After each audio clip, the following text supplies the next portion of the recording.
AP అసెంబ్లీలో deputy CM Pawan కళ్యాణ్ను MLA Bonda Uma నిలదీశారు. పొల్యూషన్ కంట్రోల్ బోర్డు ఉండి కూడా విజయవాడలో పట్టించుకోవడం లేదన్నారు. దీని గురించి మాట్లాడదామంటే డిప్యూటీ సీఎం అందుబాటులో ఉండడం లేదన్నారు. పొల్యూషన్ కంట్రోల్ బోర్డు పనిచేసే విధంగా గట్టిగా మందలించాలని కోరారు. పెద్ద పెద్ద వాళ్ళను ఎందుకు వదిలేస్తున్నారని సభాముఖంగా పవన్ కళ్యాణ్ నిలదీశారు TDP MLA Bonda Uma. Pollution control board ఉండి కూడా విజయవాడలో పట్టించుకోని పరిస్థితి అధ్యక్ష. కాబట్టి గౌరవ డిప్యూటీ సీఎం గారిని కోరుతున్నాం అధ్యక్ష, పొల్యూషన్ కంట్రోల్ బోర్డుని కొంచెం పనిచేసే విధంగా ఆయన కొంచెం గట్టిగా మందలించాలి అధ్యక్ష.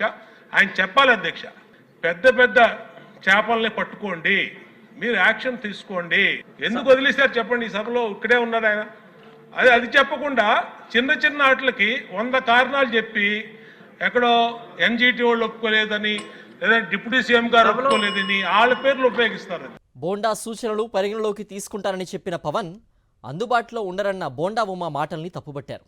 ఆయన తన వ్యాఖ్యల్ని సరిచేసుకోవాలన్నారు. ఇలాంటివి తాను 25-50 చెప్పగలను అన్నారు పవన్ కళ్యాణ్.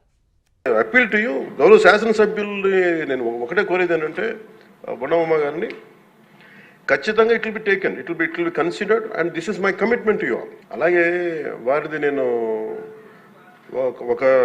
ఆయన సరిదిద్దుకోవాలో లేదంటే నాకు తెలియదు, కానీ ఒక మాట అయితే చెప్పదలుచుకున్నాను. ఇది అందుబాటులో ఉండరు, ఇవన్నీ తప్పు. రాగానే మనకి చైర్మన్ గారికి కూడా చెప్పాను, first pollution control board open చేయమని చెప్పాను. మాకు 100 ఉన్నాయి అధ్యక్షుడు. ఇలాంటి నేను ఒక 25-50 చెప్పగలను as on today. But the purpose will be defeated.